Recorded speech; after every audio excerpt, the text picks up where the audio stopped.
भारत सरकार ने भेजा दृष्टि आईएएस, अन अकेडमी, बायजूस सहित 20 ऐसे कोचिंग सेंटर जो आईएएस की तैयारी करवाते हैं। आखिर क्यों इन कोचिंग सेंटर पर नोटिस भेजा गया और किन लॉस के तहत अब इनसे डील किया जाएगा और इन पर कितने रुपए का फाइन लगाया गया, हम इस मामले की पूरी चर्चा करते हैं। आईएएस की तैयारी करवाने वाले यह कोचिंग सेंटर जितने बच्चे इनके यहाँ से पढ़ते भी नहीं है उनका भी प्रचार करवाते हैं। पहला मुद्दा तो ये जिसके जिसके खिलाफ भारत सरकार ने इन कोचिंग सेंटर को नोटिस भेजा। भारत में जितनी भी कोचिंग संस्था है एडमिशन लेने के टाइम में सही बात स्टूडेंट्स को नहीं बताते हैं, उतना सच बताते हैं कि जो कोचिंग संस्था पर सूट करता है। इसके अलावा बाकी सच स्टूडेंट से छिपा दिया जाता है ताकि उनके कोचिंग में ज़्यादा स्टूडेंट्स एडमिशन ले सके। भारत में कोचिंग इंस्टीट्यूट इकोनॉमी का बहुत बड़ा हिस्सा बन चुका है। भारत में कोचिंग इंडस्ट्री 58,000 करोड़ का टर्नओवर करता है। इसके अलावा इस इंडस्ट्री को 2028 तक 1,33,995 करोड़ अनुमान है, यानी कोचिंग की इंडस्ट्री से इतना पैसा रेवेन्यू जनरेट हो रहा है।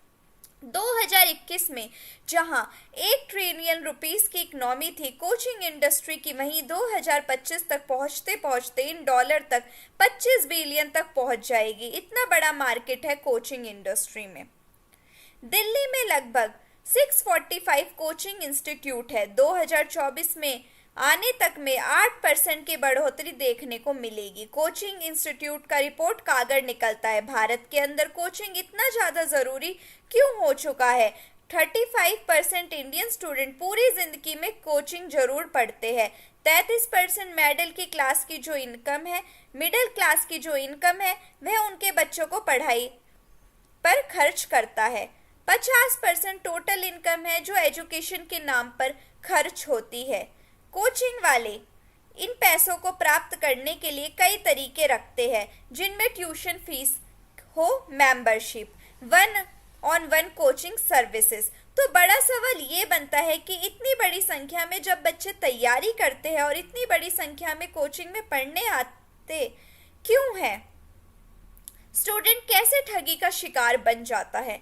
जब भी इसका वैकेंसी निकलता है लगभग उसमें 1100 या 1200 पद की वैकेंसी निकलती है। उसमें लगभग 11,000 से 12,000 स्टूडेंट रजिस्ट्रेशन करता है, लेकिन उसमें तो सिलेक्ट होना है 1100 स्टूडेंट्स को, क्योंकि आईएएस की वैकेंसी निकली है 1100 की। अगर रेशो की बात किया जाए तो 0.1 बच्चे सिलेक्ट होंगे वहाँ पर। कोचिंग आपको ये सच बताती है, हमारे यहाँ से रैंक 1 निकलता है, हमारे यहाँ से रैंक 2 निकलता है, हमारे यहाँ से रैंक 3 निकलता है। इसी प्रकार से रैंक लगाकर पोस्टर लगाए दिए जाते हैं। स्टूडेंट जब उस पोस्टर पर नज़र डालता है कि सोचता है कि स्टूडेंट को लगता है कि जब वह लोग इस कोचिंग से अच्छा रैंक लेकर पास हुए तो हम भी इसी कोचिंग से अच्छा रैंक लेकर पास होएंगे, और इसी मारामारी में स्टूडेंट्स उन कोचिंग में एडमिशन ले लेता है। इस तरह के विज्ञापन स्टूडेंट को लालसा देने के लिए लगाए जाते हैं कि आप हमारे यहाँ से पढ़िए और आईएएस का एग्जाम रैंक 1, रैंक 2 और रैंक 3 से निकालिए। इन टॉपर्स ने भी एथिक्स नामक सब्जेक्ट पढ़ तो होता है तैयारी के दौरान, लेकिन जैसे ही सिलेक्शन होता है इनका एथिक्स सबसे पहले बिकता है। एथिक्स कैसे बिकता है? यही टॉपर सबसे पहले उन बच्चों को झूठ बोलने के लिए तरह तरह के विज्ञापन एंट्री किए जाते हैं। जितने भी टॉपर्स को आप अखबारों के होम पेज पर देखते हैं, आजकल खरीदने का टॉपर्स का बहुत ज़्यादा नाटक चलता है। इन टॉपर्स को खरीदने के लिए महंगे महंगे मोबाइल, महंगे महंगे गिफ्ट, महंगे महंगे कार का ऑफर दिया जाता है। टॉपर्स को ये सिर्फ बताया जाता है कि आप यह कह दो आप इस इंस्टीट्यूट से पढ़े हो, आप इस कोचिंग से पढ़े हो। अवध ओझा सर को क्यों लगी लाखों की पेनल्टी? अवध ओझा सर की जो संस्था है वह संस्था 2018 में बनाई गई थी, लेकिन अवध ओझा सर ने अपनी वेबसाइट में डाल रखा है कि वह 2015 की, 2017 की, 2016 की टॉपर को उन्होंने पढ़ाया हुआ है, और इससे सीसीपीए अवध ओझा सर पर इतना खफा हुआ कि उन्होंने लाख लाख रुपए की पेनल्टी लगाई। सोचिए, जो कोचिंग इंस्टीट्यूट 2018 में बना है वो 2015, 2016, 2017 के टॉपर्स को पढ़ाने की वह सर बात कर रहे हैं। अब हम देखते हैं किस किस एकेडमी पर नोटिस भेजा गया है। Bajirao institute, Chahal academy, Khan study group IAS, Apti plus, Analog Shankar IAS, Shri Ram IAS, Byju's IAS, Unacademy, next IAS, Drishti IAS. इन कोचिंग संस्थाओं पर लाख लाख रुपए की पेनल्टी लगाई गई। फिर आप सोचेंगे लाख लाख रुपए तो बहुत छोटी रकम होती है। देखिए, छोटी मोटी रकम नहीं होती, बस इससे ये इज्जत और प्रतिष्ठा की इनकी जो बात है वो चली गई कि लोग इन पे भरोसा करके जाते थे, इनके नाम से जाते थे। इतनी जो आईएएस के कुछ इंस्टीट्यूट है, बाजीराव बहुत ही उसका नाम है दिल्ली में, इनसे इनकी प्रतिष्ठा गई।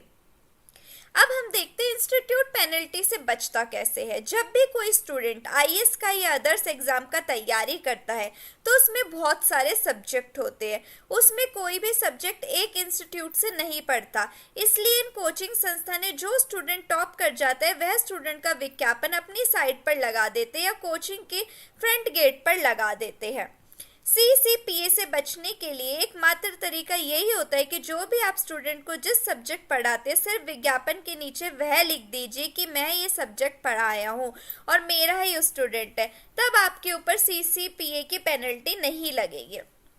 जैसे कि कुछ आईएएस के बहुत सारे सब्जेक्ट होते हैं, तो कुछ सब्जेक्ट कोई बच्चा कहीं और दूसरे कोचिंग से करता है, तो वह क्या करते हैं कोचिंग वाले, सीधा ये दिखा देंगे कि उसने पूरे आईएएस की कोचिंग यहाँ से ली है। अगर उनको पेनल्टी से बचना है तो उनको सिर्फ इतना दिखाना होगा, इस टॉपर ने सिर्फ यह सब्जेक्ट यहाँ से पढ़ा है। अदर द फैक्ट्स, अगर कोचिंग इंस्टीट्यूट कुछ भी शो करता है तो उसके ऊपर पेनल्टी लगेगी। This is the misleading of facts in under the IPC, this is the misrepresentation of facts. तो ऐसे कोचिंग सेंटर से बच के रहिए और जहां आपको सही से पढ़ाया जाता है वहीं जाइए, क्योंकि टॉपर्स हम में से ही कोई निकलता है, टॉपर्स बाहर से पैदा नहीं होते हैं। ऐसे ही लीगल अपडेट्स के लिए बने रहिए मेरे चैनल लॉ माइंड्स के साथ। Please like my video, share my video and subscribe my channel. And आप प्लीज़ कमेंट करके अपने व्यूज़ बताइए इस खबर के बारे में। Thank you so much.